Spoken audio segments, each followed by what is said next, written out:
Okay, so we had seen the types of electric vehicles yesterday. Okay, so these things we had covered yesterday. All the 6 types of electric vehicles.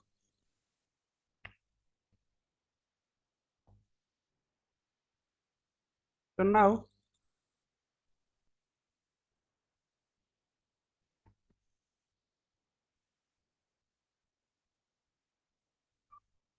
so we will discuss the mechanical composition of the EV.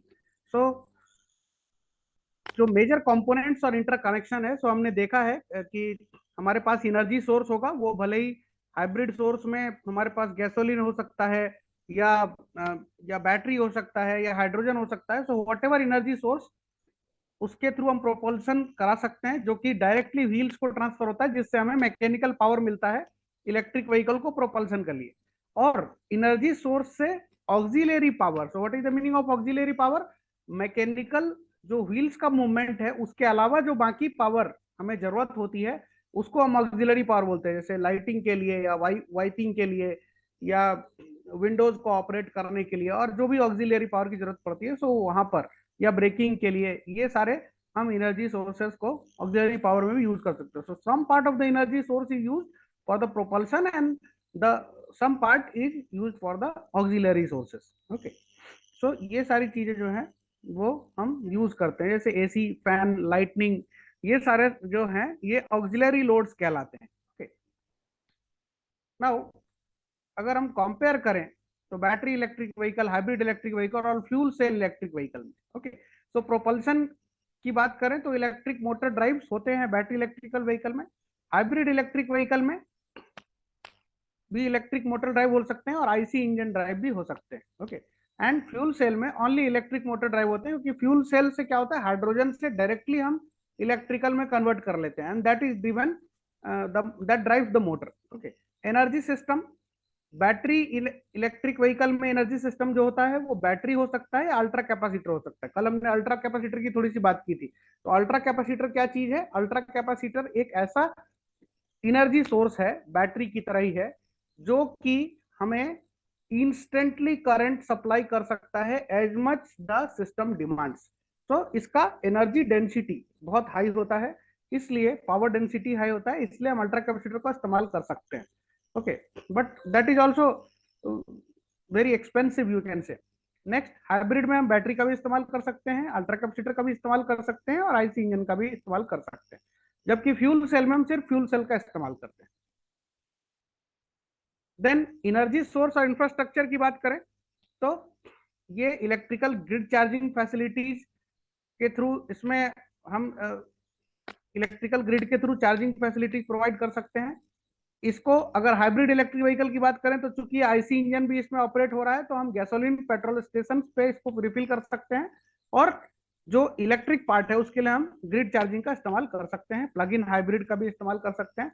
और यहाँ पर अगर हम बात करें, तो hydrogen, methanol और ethanol के थ्रू हम इसको यूज कर सकते हैं। नेक्स्ट है कैरेक्टरिस्टिक्स। तो कैरेक्टरिस्टिक्स की बात करें, तो बैटरी एनर्जी इलेक्ट्रिक व्हीकल्स जो होते हैं वो जीरो एमिशन पे काम करते हैं, बिकॉज उसमें कोई कुछ ऐसा फॉसिल फ्यूल जैसा जलने के लिए कुछ होता नहीं है, so emission is zero. Independence fossil fuel पे जो है वो कम हो जाता है, हमारा डिपेंडेंस फॉसिल फ्यूल पे कम हो जाता है, तो इंडिपेंडेंस है। कमर्शियली अवेलेबल भी, यहाँ पर बात करें हाइब्रिड की, तो लो इमिशन है, हायर फ्यूल इकोनॉमी है। बिल्कुल एमिशन को जीरो नहीं बोल सकते हाइब्रिड में, बिकॉज हमारे पास वहां पर हमारे पास गैसोलीन भी है, तो कुछ पार्ट जो है उससे भी हो रहा है, तो हम लो कर रहे हैं, कम कर पा रहे हैं हाइब्रिड मोड में, लेकिन खत्म नहीं कर पा रहे हैं। सो लो एमिशन है, फ्यूल इकोनॉमी हायर है यहाँ पर, क्योंकि कुछ पार्ट हम बैटरी से कर रहे हैं, कुछ पार्ट हम गैसोलीन से ऑपरेट कर रहे हैं, सो फ्यूल इकोनॉमी है। और फ्यूल सेल की अगर हम बात करें, तो इसमें भी जीरो एमिशन है, इंडिपेंडेंस ऑन फॉसिल ऑयल पे। इसका एनर्जी एफिशिएंसी हाई है, और अभी ये प्रचलन में नहीं है। तो fuel cell electric vehicle commercially available नहीं है, ये डेवलपमेंट स्टेज में है, और फ्यूचर ट्रेंडिंग जो टेक्नोलॉजीज है उसमें ये शामिल होगा। मेजर इश्यूज क्या है बैटरी इलेक्ट्रिक व्हीकल्स के साथ?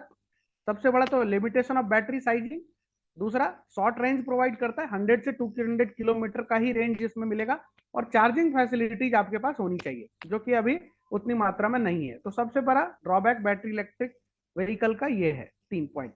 देन हाइब्रिड के साथ बात करें तो इसका फॉसिल फ्यूल पे डिपेंडेंस अभी भी है, क्योंकि हाइब्रिड है तो ऑब्वियसली कुछ पार्ट उसका फॉसिल फ्यूल से ऑपरेट होगा, तो उसका डिपेंडेंस खत्म नहीं हो रहा है।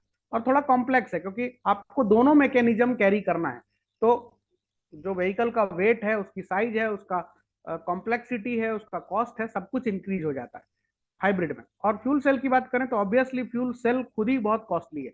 हाइड्रोजन का कन्वर्जन, और कल मैंने बताया था कि कितना डेंजरस होता है। हाइड्रोजन इज हाईली इन्फ्लेमेबल, और उसको कंप्रेस करके सिलेंडर में भर के रखना और देन उसको फ्यूल सेल की तरह इस्तेमाल करना, इट्स वेरी टफ टास्क। तो इसलिए हमारे पास वैसा इंफ्रास्ट्रक्चर अभी नहीं है, तो इसको हम अभी डेवलप नहीं कर पाए। तो ये कुछ कंपैरिजन है रिलेटिव पॉइंट्स का। Okay, these are the simulation tools that I will not go in detail. Okay, सबसे पहले जो डायनेमिक्स है जो मैं डिस्कस करना चाहता हूं, so what is the dynamics that is involved in the design of vehicle. तो कोई भी व्हीकल जब डिजाइन किया जाता है तो उसके डायनेमिक्स देखने पड़ते हैं कि उसका डायनेमिक्स क्या है, ओके, किस लोड को ऑपरेट करना है। तो ऑब्वियसली आपको एक्सीलरेशन को भी ध्यान में रखना होगा, स्पीड को भी ध्यान में रखना होगा। सो एक अगर मैं एक एक नॉर्मल लोड पर अगर फोर्स को मैप करूं, तो एक रेजिस्टिव फोर्स काम करता है मूवमेंट ऑफ व्हीकल के अपोजिट में। अगर हम रोड के लोड की बात करें, एक्चुअल डायनेमिक कंडीशन की बात करें, तो रोड का जो लोड है अगर हम उसको एफ आर एल से डिनोट करते हैं, so that is equal to what, that is equal to the rolling resistance, जो कि टायर और रोड के सरफेस के बीच में है, then aerodynamic dragging force, and then road grade. तो ये तीनों पैरामीटर्स फोर्स के इसमें ऐड होते हैं, और फिर जा करके ये टोटल रोड का लोड जो है वो कैलकुलेट होता है। तो ऑब्वियसली अगर व्हीकल को चलना है, हाई स्पीड में चलना है, हाई एक्सीलरेशन के साथ चलना है, तो ये तीनों, ये जो टोटल सम है, ये जो रोड का लोड है फोर्स, इसको अपोज करके ही चलना पड़ेगा, because this is the force which is actually acting opposite to the movement of the vehicle. Okay, so speed के साथ अगर हम रोड लोड को स्पीड के साथ इसको प्लॉट करें तो कुछ इस तरह का ग्राफ दिखाई देता है, जिसमें उसके जो कॉन्स्टिट्यूएंट्स हैं वो वेरी करते हैं। तो स्पीड के साथ में रोड का जो लोड है वो वो क्या होता है, जैसे जैसे हम स्पीड की को इंक्रीज करते जाएंगे, तो your road load in newton metre, road load को हम एज अ टॉर्क हम देख रहे हैं, तो फोर्स इनटू डिस्टेंस यानी न्यूटन मीटर के टर्म्स में इसको हम मेजर करते हैं। So as the speed goes high in kilometre per hour, road load भी क्या होता है, इंक्रीज होता है। ओके, सो ये व्हीकल की स्पीड पे डिपेंड करता है, not linearly but somehow linear बोल सकते हैं, ये कर्व है थोड़ा सा। तो ट्रैक्टिव फोर्स जो कैलकुलेट करते हैं, मतलब ट्रैक्टिव फोर्स वो फोर्स होता है जो कि रिक्वायर्ड होता है किसी भी व्हीकल को ड्राइव करने के लिए, if you are driving at V velocity. तो tractive force F T equals to what, F R L that is road load plus F acceleration that is D V by D T.